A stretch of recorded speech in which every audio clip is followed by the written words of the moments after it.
Episode 123 of We Gotta Believe here, Monday, September 20th. It's me and Kyle. KFC is in the ether right now. Nope, Kevin's out for the first little bit of the podcast before we get into a very, very special episode with our boy Pete Alonso, the polar bear. Gives us a whole bunch of background on, this season, his life, his approach, all that kind of stuff. Great interview coming up.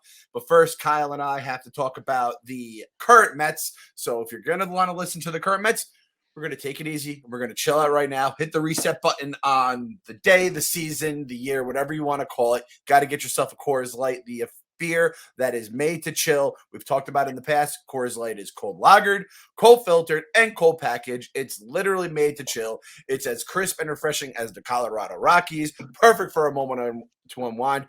Cold and refreshing as the Mets offense when there's like a man on second and third with one out. You just know they're not going to get the job done. So you get yourself a Coors Light. Coors Light is the one I choose when I need to unwind because this team has wound me up. So when you want to hit reset, reach for the beer that's made to chill. Get Coors Light in the new look delivered straight to your door with Drizzly or Instacart by going to CoorsLight.com/believe. That's CoorsLight.com/believe. I've talked about all the ways that being able to drink has gotten better as I've gotten older. I wish it happened when I was in my 20s, really going out and having fun and getting beer delivered straight to your door. That's a dream. So CoorsLight.com/believe. Help the pod out, help the Coors Light people out. And as always, celebrate responsibly. Coors Brewing Company, Golden, Colorado. Honestly, folks, if it was up to me, we would just throw it to the Pete Alonso interview. But we have to get a couple things taken care of here. So like I said, Kev's out for the first couple minutes of the pod, but then he obviously runs the show when Pete came in studio, which was a great time and kind of gave an insight on everything.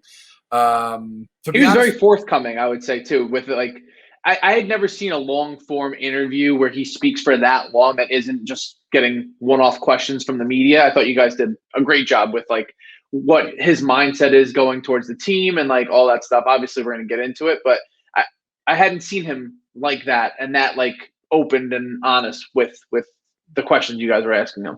Yeah, and I think Kev's always tried to keep it real on this podcast too. We're fans and whatever, but we also don't want to be like fanboys where we want to be able to ask some fun. I try to mix in a couple of fun questions. I think Kev keeps it fun. He also tries to get to like the good important stuff that like my candy ass is too scared to ask. And I think, like you said, Pete, it gave us an insight on his thought process, like as a hitter, but also as like a person. And I think we always forget that too when we're going crazy and we get into like the smiling side of of his quote and whatever that drove us all crazy. It's like you have to remember, like Pete's a different dude. I think he's like a different kind of guy in general. You know what I mean? Yeah. And all these guys, all 25 of them, they're each individual person. You kind of forget that. I mean, we see it at Barstool all the time when you just interact with different coworkers and you think you know a person because of the way they write or the way they do videos or podcasts, and then you realize, oh no, like this is like a real human being here that is, and especially when we live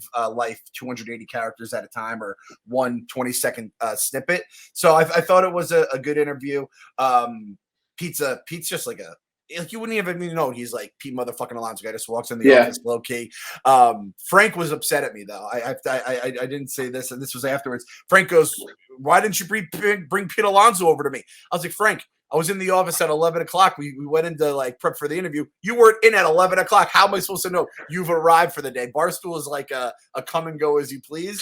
So I feel bad. We'll get Pete and Frank together. Maybe we started teasing it, and he's like, "I wish I would have met him." And I was like, "Oh, like now I kind of feel bad." But like I don't know if Frank deserves to meet Pete Alonso. You have to have like he would have talked his ear off for 20 minhave straight about how feeble the offense was. No, we protected Pete. We protect our guy. We protect, yeah, exactly. And you have to have a certain amount of decorum to meet Pete Alonso, and I don't think Frank has reached that by next year. Hopefully he has. And the other thing was we definitely went long with Pete. I feel bad. He had his charity. We plugged his charity and whatever. So anyone who wants to go Battle of the Boroughs, it'll be in the pod, all that kind of stuff. It's going to be a cool event down at the Cyclone Stadium Home Run Derby. I'm sure Pete's going to go and hit some fuck bombs really, really far. So I think we had kept him long as is. So I didn't need him going with Frank the Tank. But in the current state of the team, this is where I am as a fan right now. I think I said it like last week that basically if you didn't drop the C bomb during the gauntlet, you didn't drop it like after that first Cardinals game. At this point, Kunsalina is unattainable. Like you could drop it, it's not going to matter. You're going to show up. You're not going to. It's not a direct flight. You're going to have to go like 2 stops with layovers to get to Kunsalina. I am basically now a White Walker. I am a zombie that has the Mets on every single night, and I have to keep watching because they're still alive. You were saying how MLB has like the elimination number. It's like the tragic number, if you may, instead of the magic number. And the Mets is 12 right now. Or 9. It's 9 with 12 games left.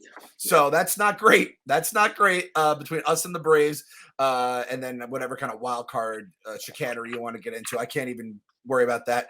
You said it earlier, like you just watch the games on mute. I'm kind of in the same boat. Thank God for NFL football, which for me to say thank God for NFL football after what the Giants did to me on Thursday night, you know how dark my time is as a Mets fan. But Luis Rojas is our night king, and he is leading us to the long night that is the offseason. So anyone that's saying he's going to stick around, and like I know the report came out with Sandy, and we're going to get into it about him saying he'd like to keep him. The sources say he'd like to keep him on because it would just smooth things over while he's setting up the front office and everything.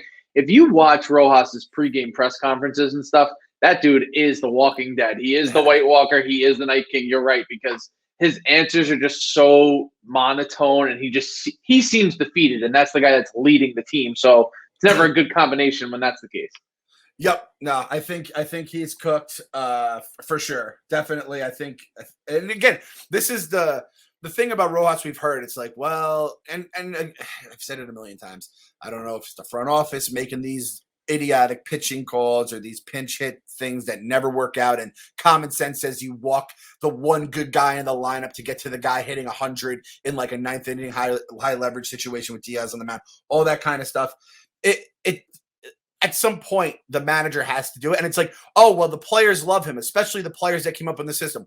Well, those players are the reason Rojas is on the hot seat. It's Conforto coming up small all season. It's McNeil coming up small off season until that Sunday night game. It's Dom. It's, even like Nimmo getting hurt, Dom playing hurt. These guys are all playing hurt too, I think. But it's like a lot of the guys that were Rojas's guys that, he's probably, seen grow up in the minors. Those are the guys that kind of, they underperformed, and now he's going to be the guy, his head's going to roll because of it.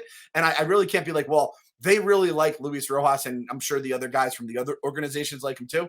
But when you come up short, consequences have to, be dealt with. And unfortunately, I think that's the guy. And let's be honest, like Rojas, this is the craziest thing. This is why I think Frank is crazy for everything, and Rojas is going to get like a 5-year extension. It's a clean cut. After the year, they didn't extend him. He was an interim manager from day one because of the Beltran shit during a pandemic. It was an absolutely wild fucking like chain of events that happened. He's going to finish under 500 both years as manager, and his own people let him down. I think it's 100% he's out. It's the way, and it's just the way the world works. Like when there's a regime change, everybody eventually ends up with the axe. Like I don't see them continuing on with him when they know he's not the guy, and they're trying to build this 3 to 5 year window that's Cohen's talking about. Like think about it when Brody took over, right? We had Edgardo Alfonso, who by all accounts was a great manager for the Cyclones, wins the championship. Everybody loves him. And Brody's like, well, he doesn't have our approach. He doesn't have our vision. So like they fired a guy who just won a championship at the minor league level, who was just inducted into the Mets Hall of Fame. Like, if we're getting rid of people like that, obviously Brody's a different guy, but like, that's just the nature of the beast. That's the way baseball works. That's the way sports works. Like, if you have to carry someone over, and to give another sports analogy, it's like any college football coach that takes over, he's going to keep the guys on the team that he came in with because he has to. And then when his recruits come through, those guys are getting the boot. Like, there's going to be some growing pains, yes, but it is what it is. So, like, we had growing pains this year. He's going to set it up next year, and then you hope we move forward from there. But do you think he gets demoted? Do you think it's something where it's like, we still want you in the organization because everybody likes you and you've proven yourself? He got his shot earlier than he was supposed to, and he shit the bed. Like, that's what happened. It is what it is. The team let him down. He shit the bed, whatever you want to call it. He ascended to the manager role probably, 5 years earlier than he probably should have? No, so I wouldn't mind him being demoted and staying in the organization in like a lesser role, but he was brought on in the first place to help Beltran bridge that gap of inexperience. Yeah. And next thing you know, we got the guy who's like supposed to be the experienced guy who now has the big role that he's not supposed to have. It just, it sucks all the way around, but you can't keep him. It was perfectly Metsy, the whole chain of events that kind of, screwed. And that's the thing is, I don't think Rojas, I think it's kind of unfair what happened to Rojas too. Like he was clearly not ready for the position, and he wouldn't have been there and you have to remember who was making the decisions when he was hired. It was not the people with brains. It was the people without brains. It was the old agent. It was the dickhead Wilpons.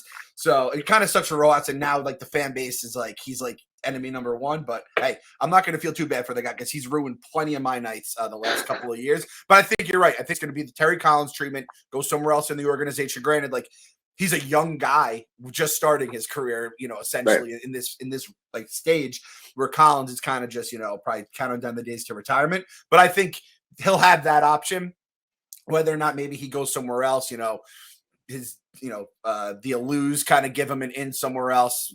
I don't know what it may be, but I'd be fine. It doesn't seem like Ross is a bad dude. It seems like he's a good guy who's all right at like what he does, just not like managing the big league club.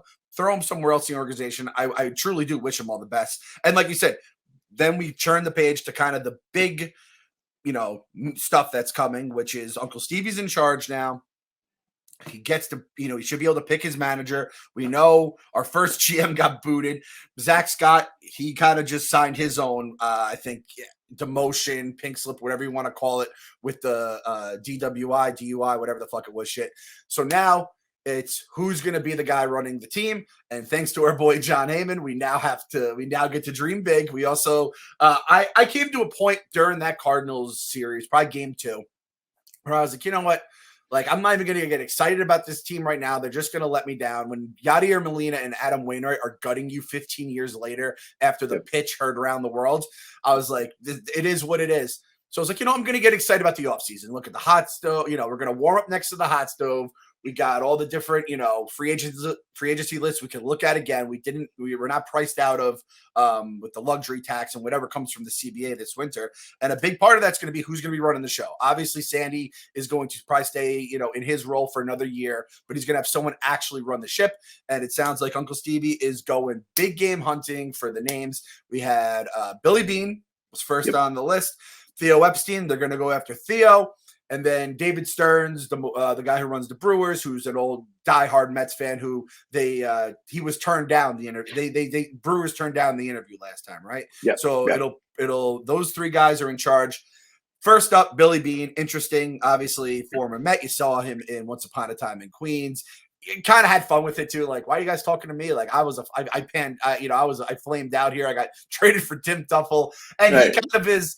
Everything the Mets have never been, where it's like he gets the little known guys, turns the A's into a contender every year without having the budget that even like the Wilpon Mets had. And I think everything, Billy Beane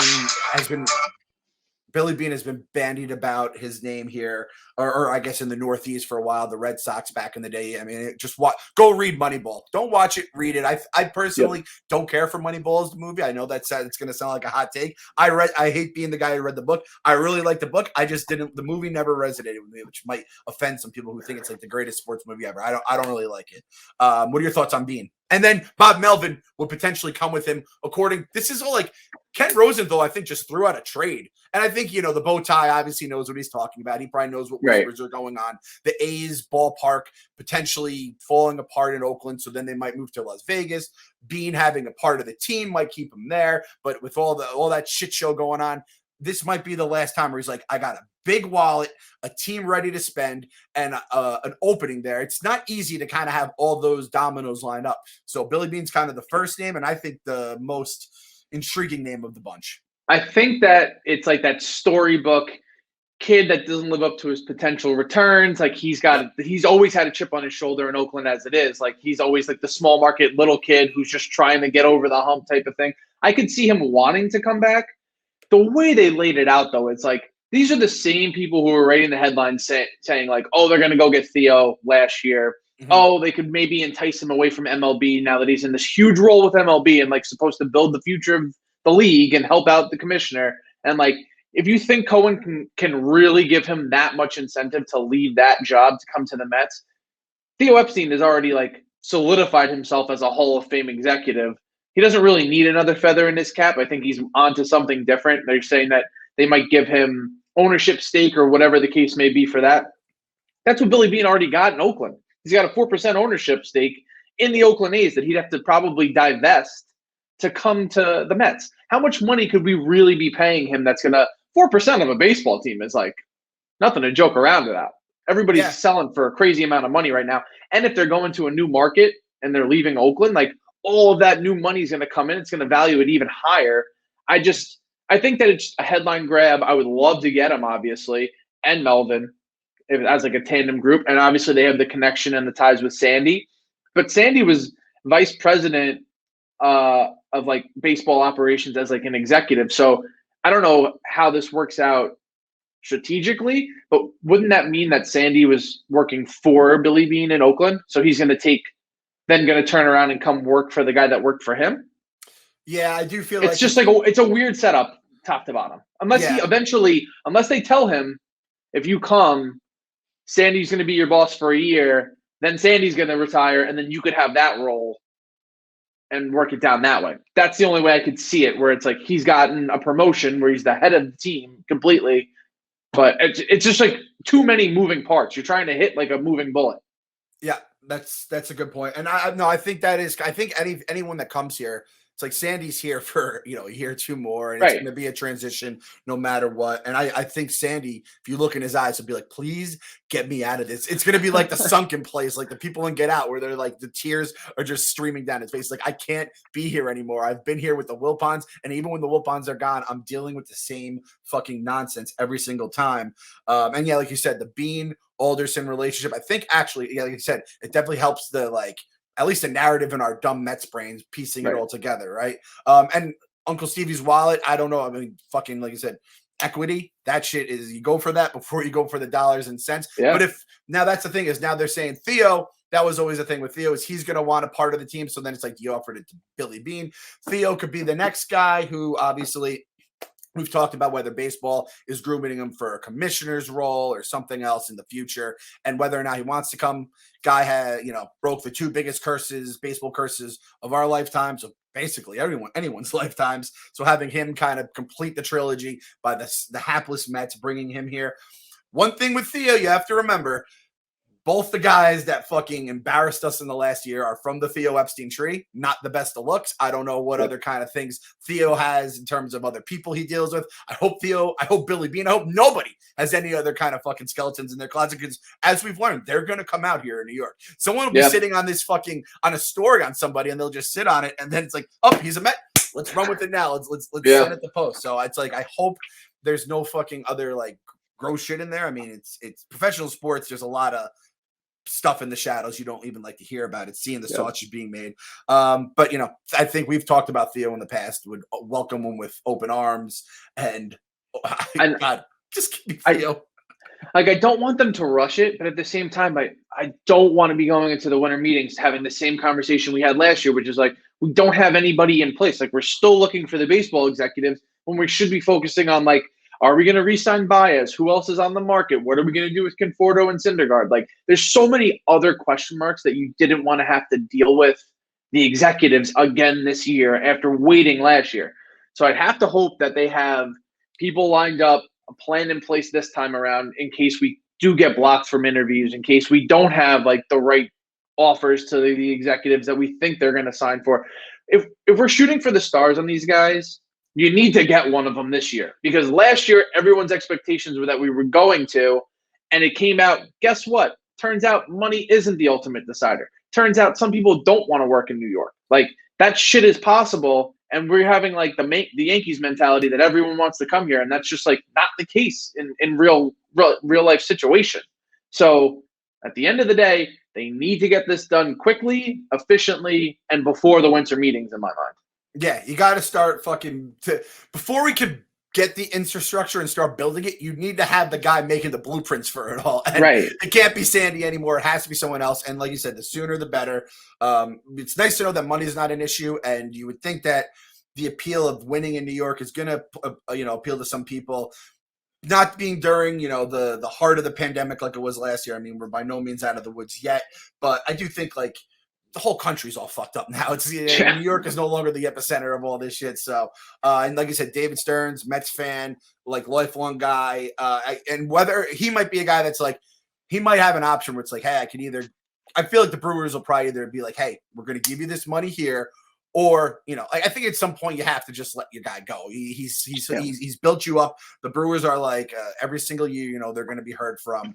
And I mean, it's fucking Milwaukee. It's Wisconsin. Like, they're not going to just keep a guy there that doesn't want to be there. They're too fucking nice.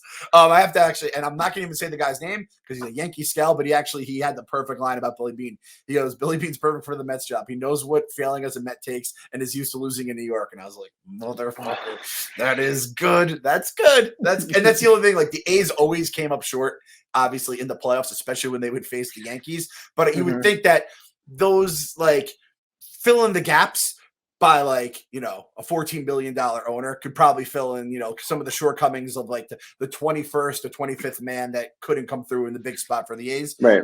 Or then even just making, the ace to the superstars and all that kind of stuff. Uncle Stevie's money upgrades what we would have in here in New York versus what they have in Oakland. So yeah. That's kind of where we're going. Kyle said it best, though. Like, get this shit done sooner rather than later. Don't rush it, but like, we can't be going into the winter meetings not knowing. Again, Uncle Stevie, I think it was like last week. I think last Monday or so was the 1-year anniversary that he agreed to terms. But everyone forgets, like, that next month or two, or whatever it was absolute, like, it was our hearts were on a string. It was the de Blasio. Is he going to agree to it? Or the baseball owner is going to vote him in? We had all that stuff before he even took over in November. So we're not even a year on Uncle Stevie, but we need Uncle Stevie to come through now, get the hirings in place, the guy behind the guy that's going to get the guy. And then we start worrying about managers and players and all that stuff. But we need to have, all right, like you said, is Javi coming back? We're going to go after Correa. Are we going after center field? We're moving him to the left. And I think there's a very good chance we're going to get to this probably in the next, few weeks here. Dom, Conforto, McNeil. A lot of question marks. JD Double Davis, like, all those guys just might be gone next year. And honestly, it's hard to it's as easy to make a case against them as there is for them at this point after this season and last season. So we'll see where it goes. I also had a shout out while we're talking about the current team. Went to Barstool at the ballpark on Saturday.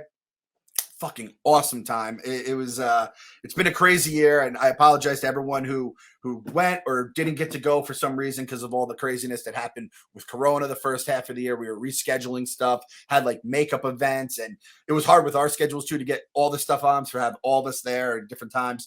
But and even like not even that, but just like the rest of Barstool, like Large is like, oh, I can't wait to go to this Barstool ballpark. I heard it's a great time. Kate would always go to the game. Smitty wanted to go to this Phillies game, but I mean, Corona really did fuck everyone's shit up. And even I had to miss a game too, just because we had some health stuff going on where I was going to be around people, so I didn't want to go to a game beforehand.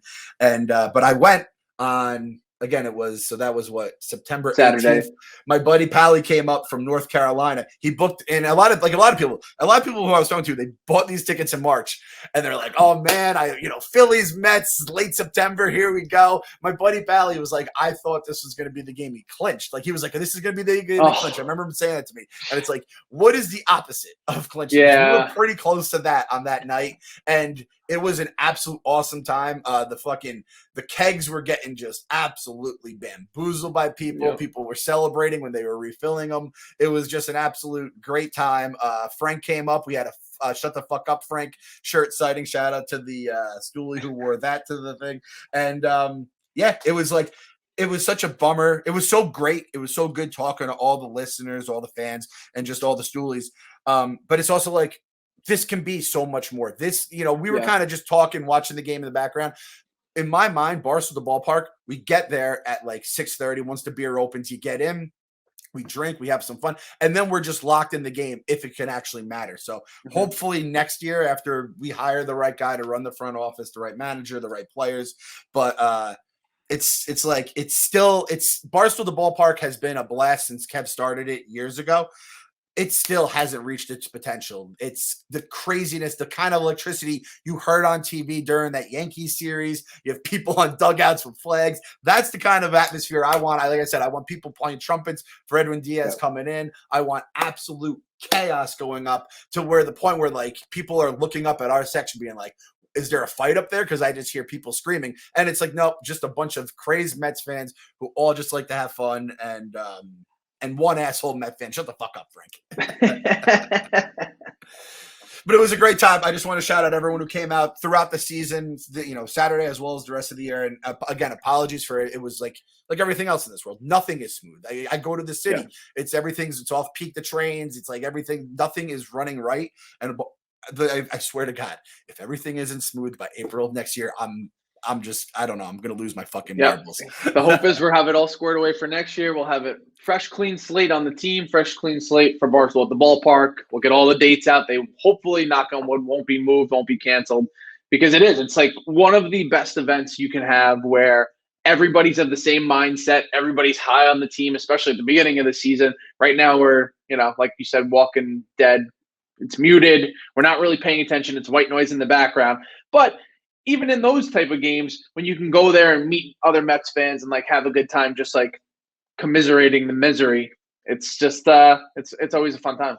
I just get so jealous of all like the guys and the guys and girls. Like it's a lot of couples which has come too, and just like big crowds of like friends and stuff, and they're all like, this is just the beginning of your night. You're pre-gaming now, getting some food in your belly, included in the price. It's such a great deal as well. So, again, hope is everything runs smooth. And I talked to the ticket rep who runs it all, Aaron, and he's like, no, man, this was a smashing success, especially all things considered. But even with that, he's like, it did very well. And I think everyone I spoke to, no one was like, oh, man, this sucked. It was like, at worst, it was like, hey, we had to scramble on like this May game because they've got like moved to a different section and vouchers instead of the bracelets with the beer, back when Corona was really a bigger issue in terms of constrictions. And they're still like, had a fucking blast, man. You can't go wrong. And just being able to get out to the ballpark. So it's going to get bigger. And then again, once we get the rest of the goons out of Barstool, we bring them out to Citi Field. We entice them to Flushing with us to responsibly drink a bunch of Coors Lights. That's the best way to go about it. We saw the cup stinks were going on. It was awesome.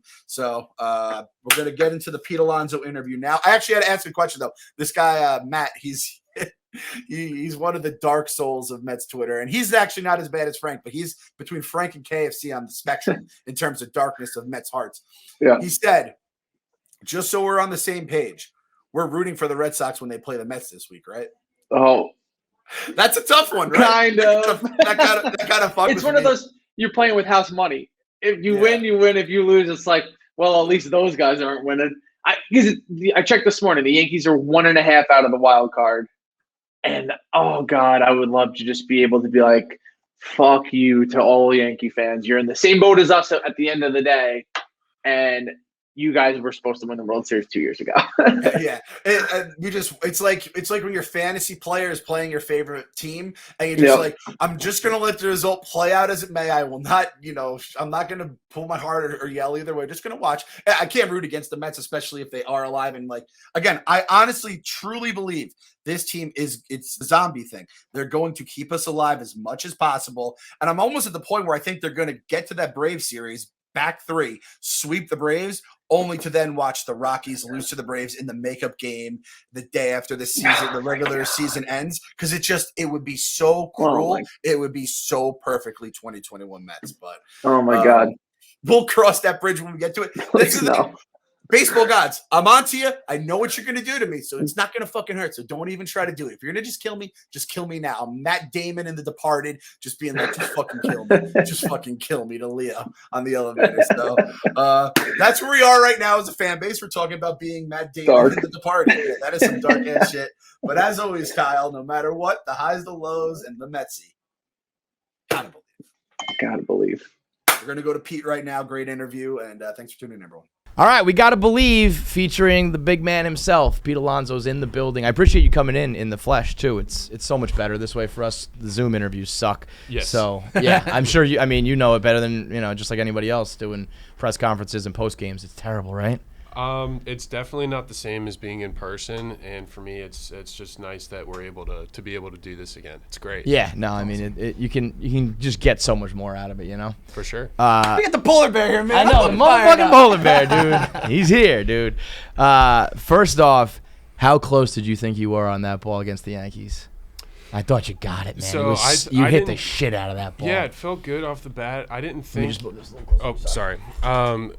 I don't know if I didn't know if I got it good enough to go over the fence, but I thought that maybe it had a chance to kind of go in the gap, or but I mean, it just hung up there for a little too long. But hey, man, it is what it is. It was like the stars were aligning, 2 men on, and of course, being the weekend of 9/11, and I know you've been the biggest proponent, I guess, of honoring that day and outspoken with the cleats, and I feel like you were kind of the main reason why everybody wore the hats again and really put on a show for the city. Yeah, and it's really special to kind of be a part of that, especially with the 20th anniversary. But I mean, I've kind of people ask me that question. It's like, oh, like, were you upset in the moment? It's like, yeah, I was upset at the moment, not for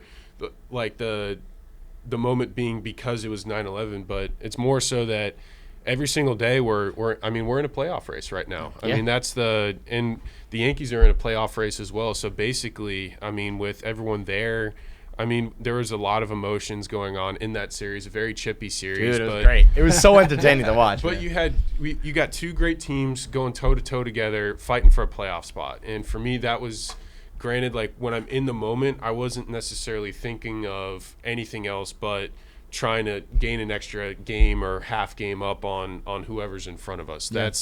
That was the most important thing. I mean, that's always the most important thing to me, like, when I'm between the white lines playing the game. It's the name of the game, right? Yeah. I what I loved most about it was, well, not loved, that's not the right word, but the camera was on you as you were kind of rounding first, and he caught the ball, and you dropped like to your knees almost, and you were like, fuck. And it just felt like, I mean, that's what we were doing at home. And as a fan, we it feels good sometimes to see that it's almost like we're all in this shit together, Right, as far as how the emotions are flowing. And that's one thing I really take pride in. Every single game, I lay it out there. I play with my heart on my sleeve, and sometimes, like, I can get too emotional where I'll throw my bat in the bat rack or slam my helmet or the bat snap, dude. Yeah, some but King Kong shit out there. That was awesome. And I don't want that. I don't want kids to watch and be like, oh, like, if Pete does it, then that's cool. It's not cool to do, but that's just who I am.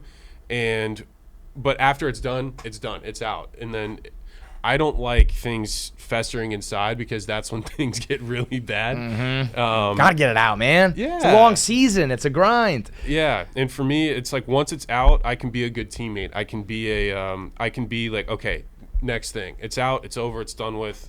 It's time to go now. It's time to lock it in on the next pitch. And how awesome was that? I mean, you haven't, no playoffs here yet, but that series, and, we've seen these Subway series, and it was awesome when it started. It kind of faded.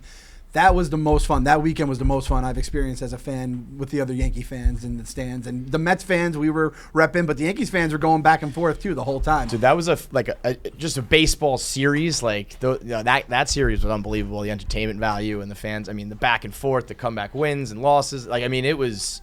Anybody could have enjoyed that. But and then New York Sunday it just exploded, right? Oh my God! All the different things Sunday after was the whistling nuts. and stuff like that. Yes, somebody had put up a picture of on 9/11. Everyone was shaking hands and it was all good. And then the next day it was like benches clearing. And I mean, we have not seen the Subway Series have juice like that as fans in a long time, man. Right, and that's what it is. You got, like I said before, you got 2 really good teams fighting for a playoff spot, and when it doesn't matter who we're facing, it's like, hey, you're in the way, you're the obstacle. Absolutely, man. And especially in that last game, because the series is 1 game apiece, and that third game was huge for both of us. Everybody, yeah. So I mean, to be able to get that one was sick. It's been a wild season, man, and we were all just talking before you walked in, saying if you're 3 games back by that Atlanta series in the end, that's all that matters right now. You know what I mean? As long as you're in it mathematically and you got the team you need to beat ahead of you, anything's possible. I mean, absolutely. And I know that we're in the last 2.5, 3 weeks of the season, but I mean, the door is still open. I mean, anything can happen in this, especially in this division. The NL East, I mean, regarding records-wise, granted it's not like the best records in baseball, but that's because I just think that the competition is just so stiff up and down the league. It's been a dogfight, man. It's been a grind the entire year. So that's why, I mean, the NL East is a man's league. I will say that and I'll live and die by that. I mean, it's a man's league for sure. And I think kind of goes like the Dodgers and the Giants. We saw them. Obviously, you guys had issues with them, but like those teams have been a cut above in terms of record all season. But the fact that you guys are in the NL East race, but also in the wild card race, that just shows like there's a few teams that are just crushing this year, and then everyone else is kind of just locked in the middle because it's just a dogfight, man. It's a dogfight in the East. It's a dogfight in the wild card right now. Absolutely, and we had a tough stretch against the Dodgers and against the Giants, two unbelievable teams, but the majority of those games were just one-run games. They were all right there, bro. It's crazy. It just goes to show the value of a singular run, Yep. and those add up over the course of a year, and also like even in a more specific instance when you get down to a series, like one series can be decided with one swing of the bat or with one run or one call on the bases, or it's really one run in the big leagues is it's so huge. valuable. Yeah, and I mean, the offense has not really ever clicked this year fully, and so one run has been hard to come by at times. But I think that's, to me, like when we have a little bit of time to look back on this, regardless of what ends up happening, I feel like this season is going to be remembered for how many injuries you guys put up with and fought through. And then those one-run games, which in the first half of the season, I feel like they were all going our way or your way. I'm a we and our guy, Right? That's fine. And then they when you guys lose, you guys suck. We won. But they had all of those were going our way, and then second half of the season it hasn't been the same breaks, and it's like that's the difference. That's the kind of shit. As a fan, that's what keeps us up at night. Does that kind of stuff linger in your head where like sometimes I'll be walking the hall doing my work and some of those games against in the Pittsburgh series pop into my head and I'm like, does that happen to you, or are you just like you got to move on, put it out of your head? I mean, I'd be lying if I said, oh yeah, I just move on, but certain things, certain moments throughout the season, it's like, man, if we were to like, because certain stuff like that adds up, and in my mind it's like I want to be able to close the door. Like I want to help my team close the door, finish the series, whether it's if we don't sweep, gotta win, or instead of getting swept, gotta get that last game, gotta get like a salvage game. So I do agree with you, and there are certain instances where it's like, damn, like I do think of that, and I do kind of, I mean, I do a lot of thinking, especially when it comes to after the game. I have like a pretty big notebook. I jot down all my thoughts, and not just of how I played the game, or there's certain situations in the game I always want to be able to think back on and keep in the memory bank. So yeah, it's like I pretty much log everything that's happened. I've done it since college, throughout the minor leagues, and there's certain like literal like at bat notes and at bat or game. Whether it could be as specific as, okay, in a 2-1 count, Scherzer loves throwing sliders, or it just can something be you picked up on, kind of, or it could be a general thing where it's like, okay, first and third less than 2, speedy guy on third, could be a push bunt here. I know you don't see it, but depending on the game situation, this could happen, or slow guy at the plate, holding a guy on, go get the guy at first. Like there's or go get the guy at second, depending on the speed of the run. Like there's certain game situations that I write down when I'm thinking along with the game, so I can be able to kind of see those things happen before the field. Because when the ball's hit, you don't want to be caught off guard, because if you're kind of just like staring off or whatever into space and you're just like, oh shit, the ball's hit, you got to know what to do with the baseball. So for me, I love thinking of those scenarios. I love thinking of those at bats, those counts, not only where I succeeded but also where I failed, so I can learn for the next time.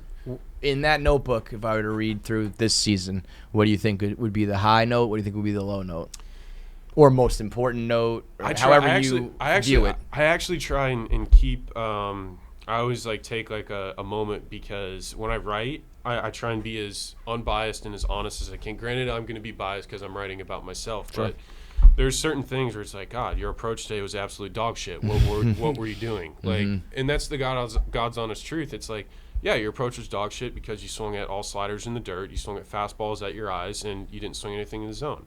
But good defense, you did this well, this well, this well. So I try and break it down like offensively and defensively. Can you imagine doing that like for our jobs? It's like, yo, I mailed in the first blog of the day podcast. I didn't give a flying fuck about what was going on. Yeah, and all that hungover kind of for this one. I wasn't making sense on that one. But you know what? I think stuff like that, I feel like if maybe, when it comes to like the media and fans and stuff, I feel like if that was almost more known, like, and I know there's only certain things you can say, but like, if you're doing this post game press conference and you're like, my approach was dog shit today, I think there's like sometimes a level of honesty like that resonates with the fans where it's like, all right, like he knows it, we know it, let's talk about it, like, don't sugarcoat it, and I think that when you're in New York, that's the kind of stuff that we the real fans like appreciate, Yeah. No, and I wish that like, but there's so many things that go on like in the locker room, like day to day, like conversations, scouting reports, meetings. Like we have so much details and homework that we do. Like for the game today, 7:00 game, I'm going to be getting to the yard around, let's say like 1:45, 2:00, and during that time, I'm getting my body ready. I'm getting myself mentally prepared, like doing my homework, so to speak, on not just the starting pitcher, but any possible high leverage guys that I could face out of the bullpen. It's like, and that's why for me, sometimes it's frustrating because it's like I put my heart out there, I put my mind into it, and granted, like because baseball. It's hard as shit. Fucking hard. It's a game it's honestly the stupidest sport in the world. It's like so goddamn hard and so weird. I'm like, who even came up with this sport? It's crazy. Well, think about this. This just puts a lot of things into perspective. But think about if 3 out of 10 podcasts or blog posts were successful, you guys wouldn't be a thing. Nope. Yeah. Like it's nuts. But you're a Hall of Famer if you fucking do it in baseball. In the world of baseball, if you only succeed 30% of the time.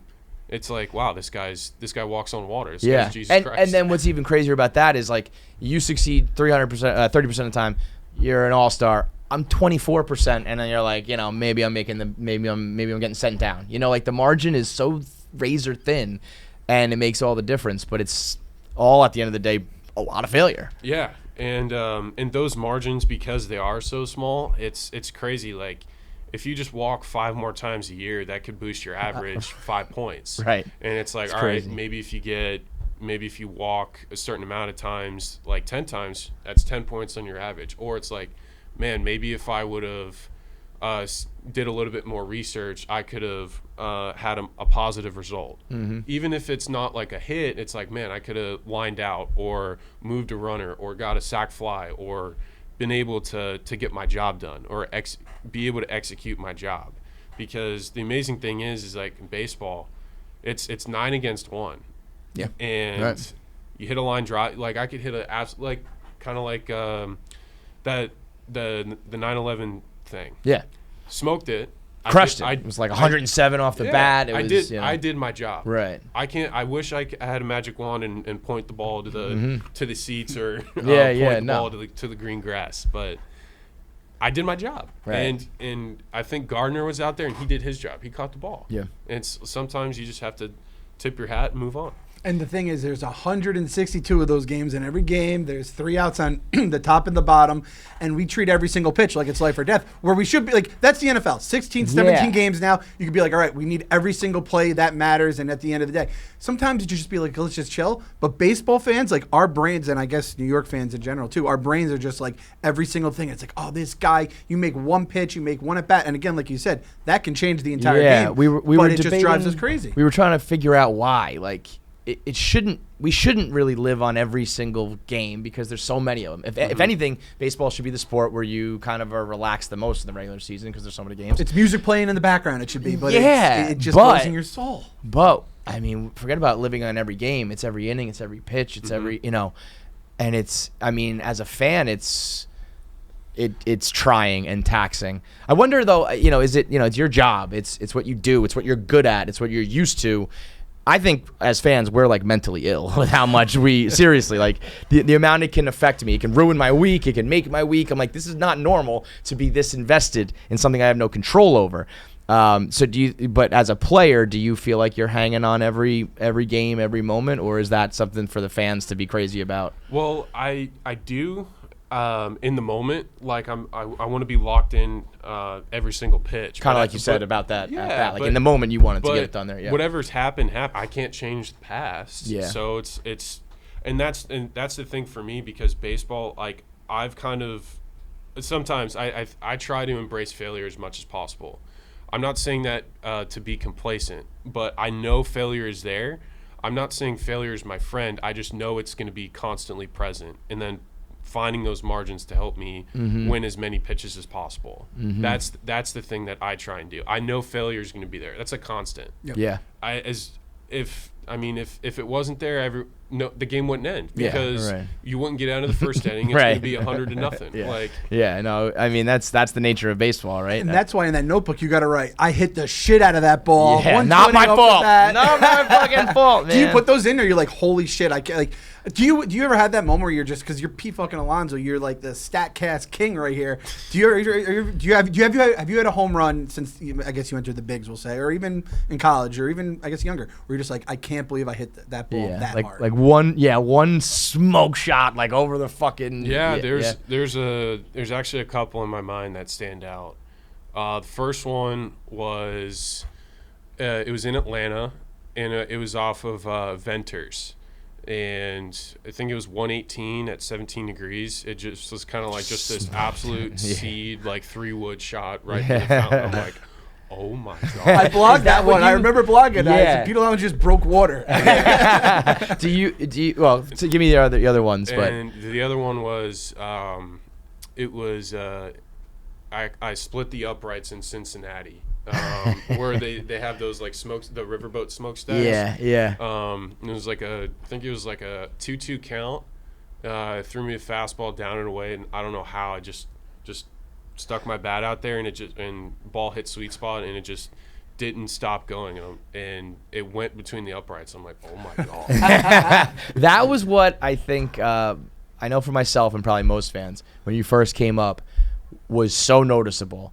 Is like you said, pitch down and away or low and outside. You almost sometimes you might have leaned, you might have let go with one hand, and fucking see you later. And it was like this boy can swing. We called them fuck bombs. Yeah, Peter Alonso all of your home runs we call fuck fuck bombs. So I'm always like, give me a fuck bomb, Pete, because it is like, oh fuck. I mean, you don't hit. When people like juice balls and this and that. I'm like, Pete could hit a fucking stone that high, that far. Like you got strength in that swing, and I think that's. Your home runs are entertaining in that sense. Thank you. Did you feel a difference though? First year, 53 bombs, rookie record, and that does seem to be the year everyone was talking about juice balls and something was different. Or do you feel a difference? I did at the beginning of the year, but I feel like as the season has gone on this year, I feel like that there was more consistency with the baseball. So, but granted, like the.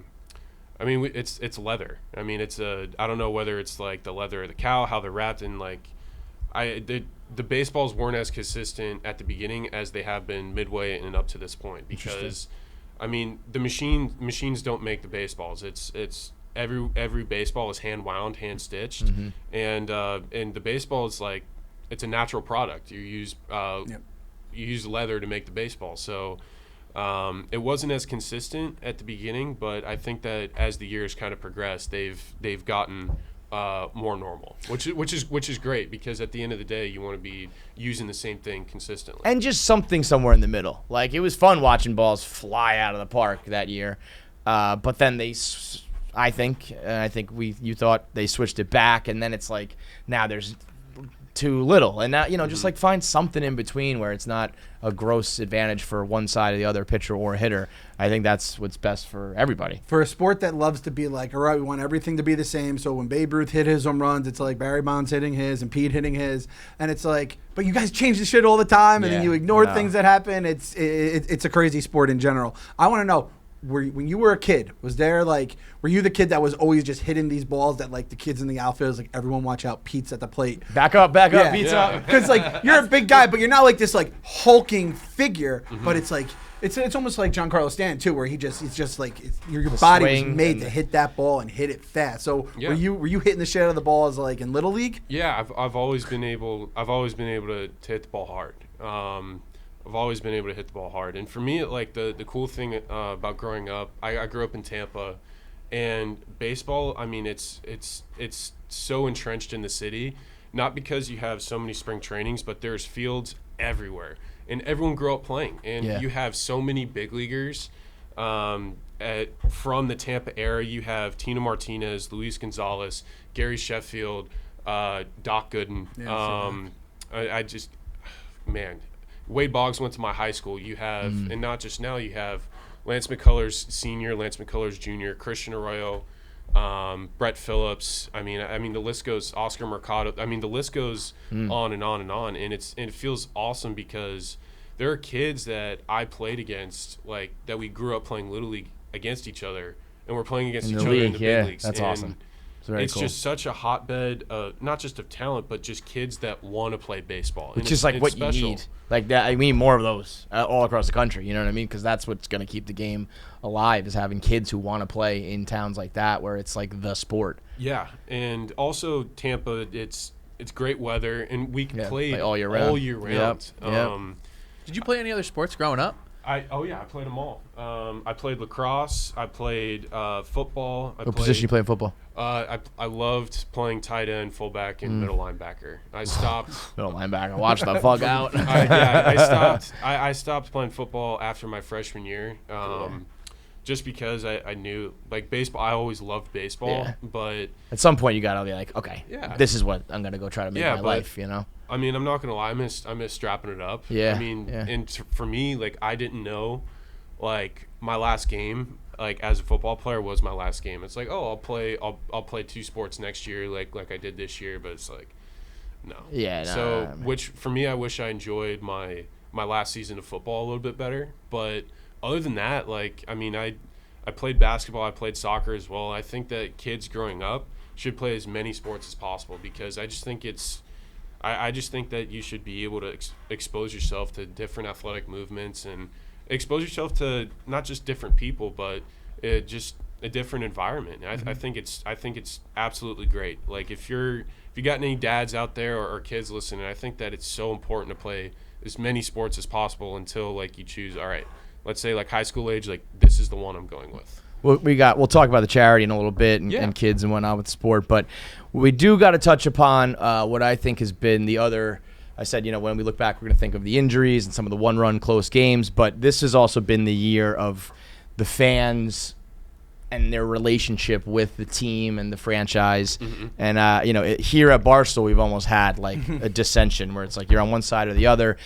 New ownership came in. So, the fan base is in flux because so much has changed with the franchise. Right. And so we are kind of, I hope, turning things around and becoming a different type of fan. And you guys are trying to do that on the field. And now, your relationship with the fans includes social media as well as at the park. And there's been moments where it's been contentious between fans and team and media. Mm-hmm.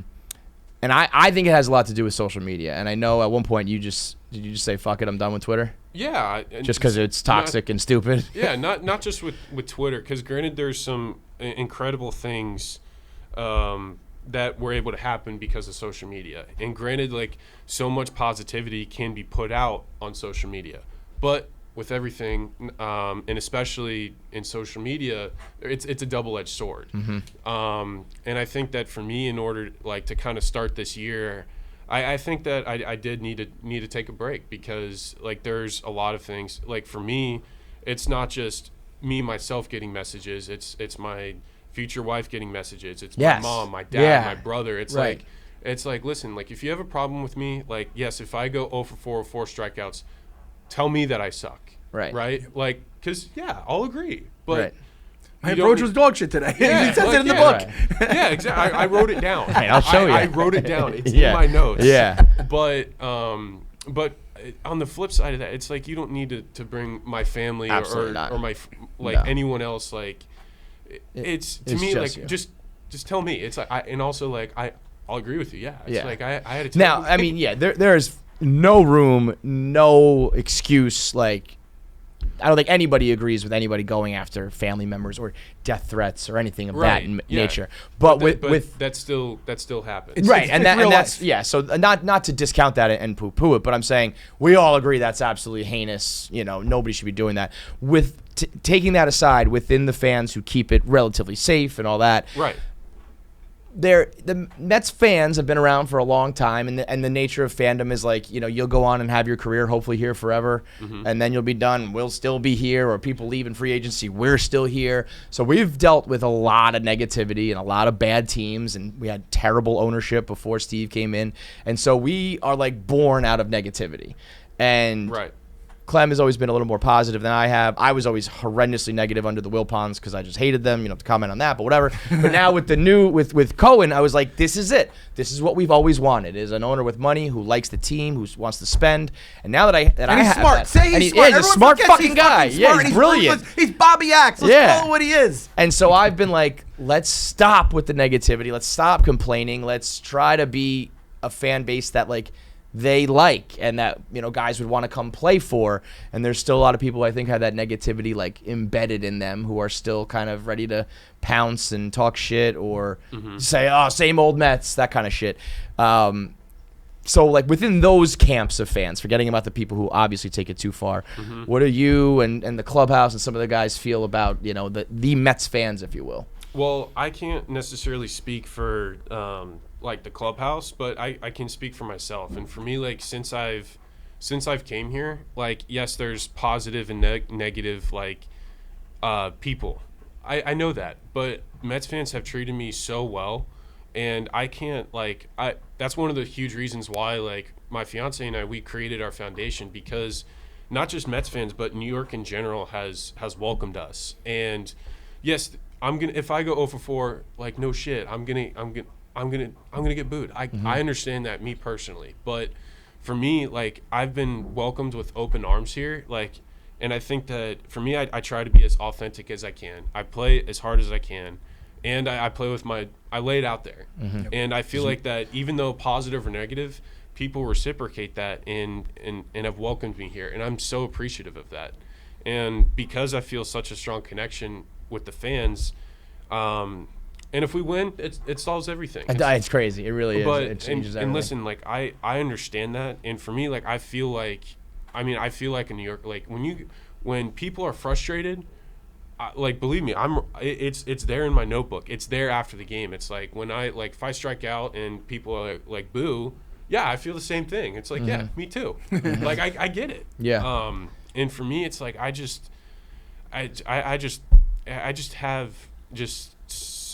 so thankful to be a part of this city, the city of New York, and represent the New York Mets, because I've just been welcomed, and I've just been treated so well, and I'm forever thankful. And the fans are a huge reason why we created the foundation.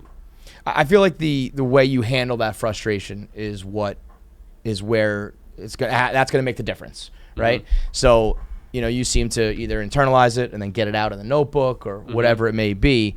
Whereas, a couple teammates decided to respond back, thumbs down, or respond back on social media. Is that something that is ever, are you, when that happens, are you talking to the guys? Or was there a group of people saying, hey, maybe don't do that, let's handle it this way? Because there was a couple incidents, the raccoon and the squirrel famously, where it sounded like there was some talk in the clubhouse. Let's talk about how we're going to approach this with the public. And then in this one, I feel like it kind of, with the thumbs down, it kind of got out of control, where it was like, what are they doing? What's being said? What's happening? So what was your, how did you kind of view that whole thing? Well, I mean, different guy. I mean, at the end of the day, it's like all of us, we're very prideful. And I think that, especially for us, it's like, it's our job. Like, we don't, and I'm speaking for myself, it's like, I want to succeed. Like, I know that everyone watching, not just in the stands, but people watching at home, like, I know that they want us to succeed. I know everyone that's watching the game and people that wear the orange and blue, I feel it, like, I want to succeed just as bad as they want me to succeed. And I think that it's everyone can respond differently, but at the end of the day, it's like I just think that like we're trying, we give it all, and I'm not the only one that has a notebook. I'm not the only one doing homework, and certain people respond differently. That's because like there's so much stuff that we kind of go through. Like some guys show up earlier than I do. Like sometimes like I'm not the earliest one there. I would say like I'm kind of like middle of the pack towards the end.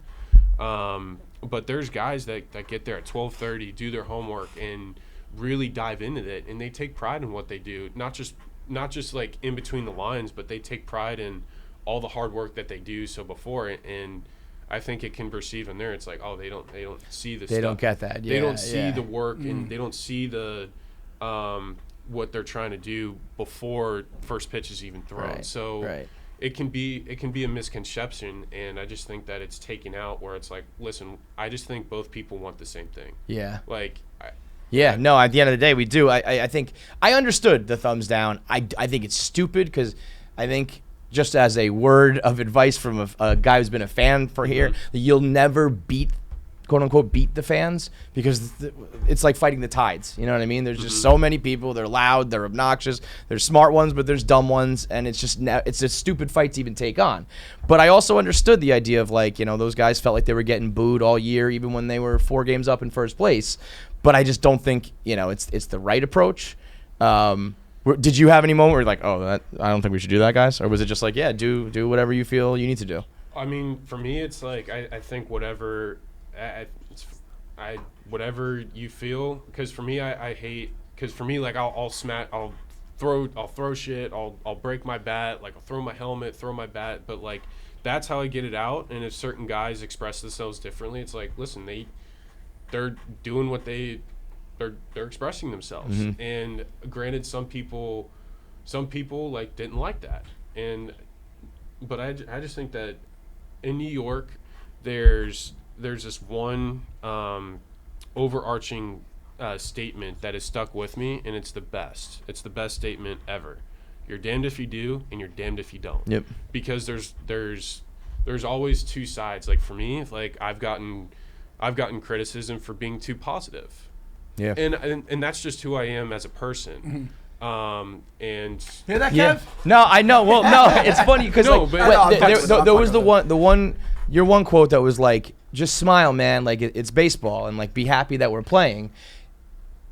Like I said, we're fucking crazy, like baseball to me We is not apologized to fun. Jeff McNeil when he came in here. It was before his first season or right as he started. We're like, Jeff, listen, I'm sorry for all the dumb shit we're gonna put. 'Cause you we're through. crazy. We're broken. We're broken Yeah. mentally. But- people. Like I see the thumbs down, I'm like, that's so dumb. But when you're like, just smile, man, I'm like, I don't want to smile. We just lost, 3 out of 4 on the West Coast, and I want to fucking jump out the window. And I know, I know what you mean. But what I was coming from is like last year, like it was, I'm sure like for not having baseball for fans, it was insane.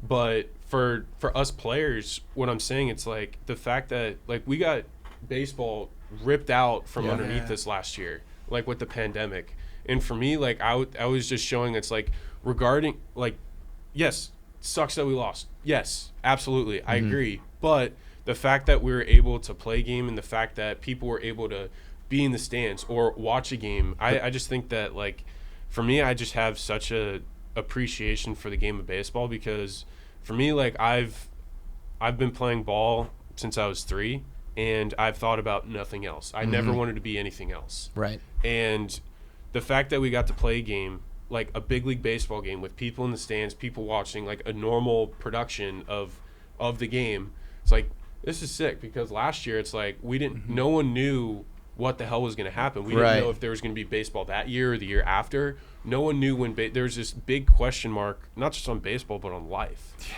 And that's why for me, it's like, listen, like that's where that comment came from. It's like the fact that we're out here now, and the fact that everything is responded and as not just New York, but the United States and the world has kind of responded in the resiliency we've had. I think it's amazing that we're able to be able to do this now. And for me, I was just like, listen, like, yes, we lost, but I'm so appreciative that we were able to play because of what happened last year. Yeah, it's the bigger picture stuff. That's Right. what I was trying to convey. But Sure. granted, some people didn't like that comment, or some people didn't necessarily read or see my entire interview. They just see the 2 seconds that are copied. They're and also not pasted. in that mindset. It's like, I'm watching the game ends. You might be thinking, man, last year was COVID and we didn't get to play it all. All I'm thinking about is the bottom of the 7th when we had that error and whatever. So it's like, And I said that in my interview, but that's the thing Doesn't about get- the thing where it's like, the aggregators. where I said that in my post game conference, like where we at last year, it's like like I said that amazing thing. It's like, yes, we lost. It's frustrating, but you don't get that. Yeah, but yeah. you don't get the full quote. You just get the ... insert here, copy and paste, and then boom. That's what's on the internet. We live 280 characters at a time, or like 20 Yep. second snippets at a time. But the good thing is, we can actually go out. We could go to the ballpark, and we could go to the Brooklyn Cyclones field and do a little battle at the boroughs, right? And I'm so excited for this because we're getting best home run hitters from all 5 boroughs. It's going to be 2 teams duking it out. It's going to be it's going to be a setup between 2 teams, and eventually what we're going to do, we're going to narrow it down. The best home run hitter from the 2 teams are going to go head to head for the individual championship, and whichever team beats each other in the total, they're going to be a team champion. So we're even going to have home run derby chains for the winning team and very cool. The individual. I mean, you're the king of home run derby right now, man. I mean, just literally undisputed back to back. So if there's anybody who's going to be running, a home run derby event, it's got to be you. Do you wear the chain anywhere? Do you like sometimes just wear it to like the store? Just go to out to dinner. You were out with your fiance. No, I wore it out after because I had to, but it was awesome. It was so fun wearing it out after, but then I woke up the next day with a huge kink in my neck. I bet. Dude, that was such a fucking display, man. That was unbelievable. Those things were being shot out of. I think you would have, if there was no time limit, I don't know. I think until you passed out, you were hitting home runs. Yeah. You were in the zone. And shout out to Dave Joss, who was just the most unbelievable home run derby pitching performance of all time. Yeah, he put him right in the breadbasket. Yeah. But I'm so excited to put this event on because we're going to be able to sell tickets, and hopefully a ton of people come out. John, is there beer going to be there? I think so. Yeah, I'd imagine you come out and have a couple drinks. Yeah. So I mean, just. Pete knows what matters. So I just hope that people come out. I think the capacity is 5,000 in the Cyclone Stadium. And for me, it's really special because that's where my professional career started. Mm-hmm. And I just want, and I hope that these kids, it's like, even though it's not like a Citi Field or Big League Stadium, they get to go out on a professional ball field. They get to, hopefully there's a couple thousand people there, and they get to play in front of a crowd. And to be able to do that for a group of kids, to me, is really special because since I was knee high, I've always dreamt about playing in a stadium full of people, and to be able to bring this opportunity for some kids here in New York is really special. And hopefully they put on a show. Maybe I'll get out there. I was gonna say maybe Pete's gonna put on a show. Yeah. No, but I will. But I think for me, I just want to make the kids feel like big leaguers, and I hope that people come out, support a good cause, because for us at Homers for Heroes, we've done a lot, not only for first responders, but for their families as well.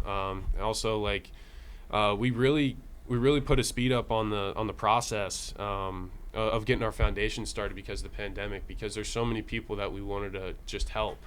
And we've worked with nurses, doctors, and people in their communities that have gone above and beyond, and we want to be able to not just highlight those people, but be able to provide resources and funds to be able to support these people and in their good works in their community. So, and eventually we want to just kind of this growing and beginning stage of, I guess, our foundation. We want to be able to we put these events on to be able to have basically like a treasure chest, like an immediate response fund.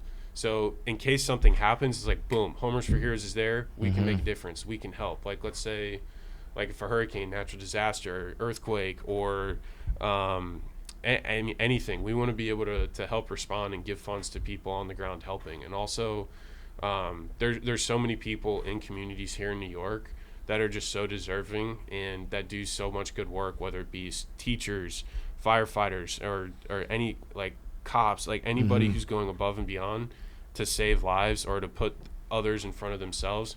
We want to be able to help out those people, and also we want to be an ally to kids as well, especially if they need help. We want to be able to provide some guidance. And for me, I think that baseball is a universal language, and you can teach a lot. Not just you can't just teach a lot about the game, but I think the game of baseball has a lot of amazing life lessons. So to be able to impact kids and do stuff like that, it really means a lot. And I just hope that people show up and just really support this, because it's really special. And like I said before, it's like we wouldn't have started this foundation, my fiance and I, without that amazing welcoming feeling that not just Mets fans but New York has given us.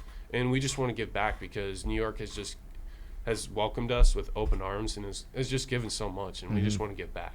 I think I know a guy with a pretty big wallet who maybe could make some donations to the foundation. I know you got to get going soon, but I did want to ask you about Steve Cohen. You know, like I said, he is like. I thought you were talking about Portnoy. I thought you were gonna have Dave. Oh, hell no! Dave Fuck that. This is the big wallet. Okay? I'm the big wallet now. But you know, Steve Cohen was like a savior for us. A lot of people who didn't, you know, love the previous ownership, and without even, you know, without any results right away, we were just happy that he's here, and, you know, right away spending some money on Lindor and going after Javi at the break. Like, we've already seen some immediate changes. Some fans are starting to get, you know, a little restless and want things to all happen overnight. I think that's kind of crazy. But just from your point of view, and maybe the guys on the field's point of view, because you were here, you know, maybe for a little bit, but you got a taste of the previous ownership and now new. You know, how do you feel about, you know, having the big guy at the top? Well, granted, we were invited. My fiance and I were invited to Steve's for dinner, and he kind of gave me a little snippet of his vision. And for me, I think that, I mean, he's an expert in building empires, right? I mean, I think that, granted, I mean, you can't. I mean, it's so cliche, but Rome isn't built overnight, and I think he's kind of taking that approach. But granted, he's done some great things already to kind of start that process, and not just with guys in the field and the research analytic department. And I think that as we get further and further on, I think he's gonna create something big. And I mean, that's what he's known for, not just in the business world, but I think he wants to be known like that in the sports world as well. And he's a very competitive and prideful individual, and that's great characteristics to have, especially as a guy like running it from the top. And I think that I think his heart's in the right place, and I just think that over time he's gonna be able to make power moves the way he wants and have and kind of have his empire. Has there been a singular moment where you were like, oh shit, that's Steve Cohen? Has there been anything that's like, he showed you the shark or anything? Is that what you're asking? No. He throws it on the table just like bam, and you're like, oh god, that's a billionaire right there. That's the guy that's going to take us to the promised land. I mean, yeah, but he puts his pants on just like everybody else. I mean, they happen to be $5,000, but he puts them on. But getting to talk with him and getting to know him a little bit. I mean, he's it's funny because every once in a while we text and we talk, and I mean, he's very accessible, which is great. I just think he's a normal guy. Granted, he's maybe too accessible on Twitter. He needs to take a page out of your book, I think. No. But I mean, it's really great because he's extremely accessible. He he communicates, and which I think is great. And he shares his opinion, like, and you know what? You're damned if you do, and you're damned if you don't. I mean, that's kind of I would say that's one phrase to latch onto, and the other one, Al Davis, is just win, baby. Because you know, thumbs down disappeared in a week when you guys went on a hot streak, and Lindor hits 3 home runs. He's the toast of the town, and you know, it sucks because sometimes it's like, why don't you? Do you ever think like, why don't you guys support us maybe a little bit more during the tough times? Because it's like, yeah, just win, but I'd like you to be there. No, I mean, winning solves everything. Yeah. That's I mean, that's the golden ticket. I mean, you look at, if you look at stadiums around the league, it's like, if you look at the games that are packed out the most, those are the teams that are in playoff contests or the teams in first place. Yep. And if you look at teams that aren't or haven't been competing in a long while, those are the empty stadiums. Winning solves everything. It really does. It's unbelievable. I know it's a simple fact, but that's the truth. Yep. We got to get that stadium filled down in Brooklyn. It's an absolutely tremendous stadium, so it's a great cause. I mean, that cause is. I mean, you've talked about all the different people you're helping. Battle the boroughs. I think anyone that's ever lived in a borough, grew up in a borough, there is that competition, there's that pride thing. So it's going to be like these kids are going to be going at each other. And then again, can't put into words. Like I don't know how many people have been to Cyclones games, but It's that like awesome. like, The water, the and water right and over the outfield Ferris fence. wheel It's and fucking right by the incredible. park. Yeah, you Yeah, get it's the very whole cool. the whole That's Coney going to be on Island Monday, vibe. right? Monday at And what there time? will be beer. On the Monday the 27th. 27th, and there will be beer. So Confirmed. come on out and have confirmed beer. And then also sometimes, I know this is a little, I'm giving a little plug to Cyclones, but the toughest at bat I've ever had, I don't know who I was facing, but it was 10 o'clock on a Friday night. And every 10 o'clock at Friday night, there's fireworks at the boardwalk. Oh, And because there's firework in the boardwalk, it's perfectly placed right over the batter's eye. So you get a nice, beautiful fireworks show right where you're trying to see the baseball. Oh my god! 95 mile per hour I'd be fastball coming at you. standing in the back of the box on that one. Yeah. So I don't think I even picked up the bat because I didn't see the ball coming across. Yeah, the, no across. I chance, think it was man. like a 3-4 pitch at bat, but it's a fun little place. Oh, and also we're doing we're going to be auctioning off a fishing trip. Me and the TRCP. We're going to be working together, and October 6th is going to be the final day to put your bid in. And if you want to go on a fishing trip with yours truly in Tampa, Florida, sometime in January, put your auction in, put your bid in, and Where can the people do that? on trcp.com. I have TRCP.com. the link. I'll be posted on my social media. But if you want to go catching, not fishing, then put your bid in. It's a 2-day excursion, Tampa, Florida. It'll be 5 hours each day. So Wow, awesome. Go fishing with a polar bear. You can't go wrong with that, man. Yeah. You probably crushed too because you grew up in that, so it's Yeah. kind of your world, right? Is that your Yes. other passion? I love to fish. Yeah. So it'll be me and Captain Trajan Rodriguez. He's one of my good buddies, and I'll be his first mate. He'll be the captain, and all the details will be posted on the TRCP website. But it's going to be really, really exciting. So that's another thing in the future. So the actual trip is in January, but the auction ends, I think, October 6th. Cool. Get out of New York when it's cold outside. Go Yeah, out man, and fish yeah. Exactly. It's like Yeah. a little vacation. Yeah. Last quick question before you go. What's your favorite Little League memory?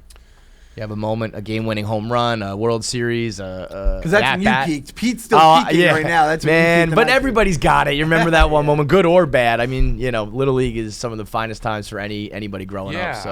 I mean, it's not just, man. I have so many. Were you just baseball mashing memories. dingers as a kid? Did you hit like 50 a year? No, I mean, it was really fun. I mean, I don't just. I mean, yes, I hit homers a lot, but for me, I like being a complete hitter. Like doubles Yeah. are sick, singles are sick. I don't discriminate against any hits. Maybe lay a bunt down, No. We don't single shade. Yeah. No one for Pete. Someone, I remember, way. I think someone told me this year. He's like, Pete, if you lay a bunt down, I think a couple people are going to get fired. To answer your question, I think it was my first home run.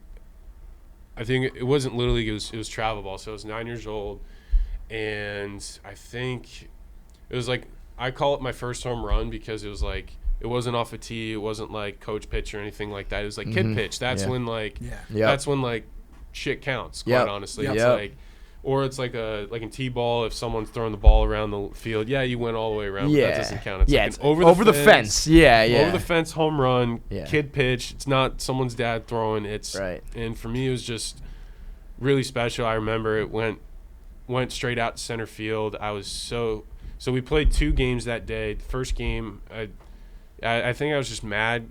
I think it went like, my dad told me the story. It's like I had 2 hits, but I struck out to make the last out of the game. But I had 2 hits, and he's like, "Listen, you had 2 hits." He's like, "I didn't win the game," and I'm pissed off. Like I've always been very, very passionate about baseball. It's like I didn't eat anything between games. Usually kids are running around eating hot dogs, drinking Pepsi or whatever. Yeah, and snacks with the moms. Yeah. Or getting their orange little slices. But yep. for me, it's like I was pissed. Yeah. I was pissed off. I grabbed my bat. I was just sitting on the bench, and I just was like, man, this is I just couldn't accept like us losing. And then first at bat, and it went over the fence. It was just like, it was so awesome, and Yeah. I'll always remember it. I every time I drive by that field, it's like, man, that was The one. That's where it started.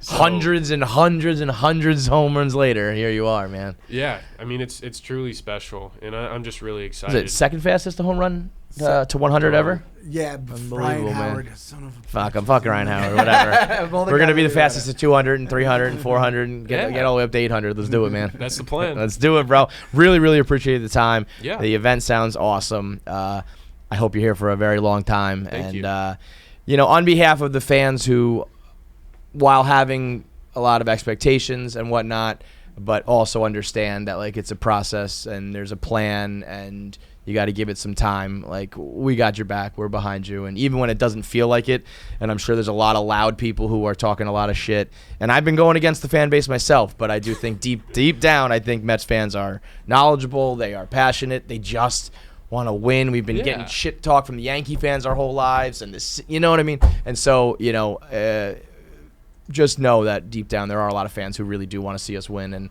anything, sometimes we get a little overzealous and aggressive, but we are there. And if you can relay that message to everyone in the clubhouse, the new guys, tell the new kid from Cleveland, don't worry, we got your back. Like, there are a lot of fans who do love it and want nothing more than a championship. So and we are in the same boat together. Yes, absolutely. And I promise you that's everything that we want as well. So I think that, we're just, winning solves everything, and we just want to keep not just working hard, but we want to perform at the end of the day. So, and I appreciate you guys' support, and just know that the process is there, and it's just a matter of climbing the mountain and doing it.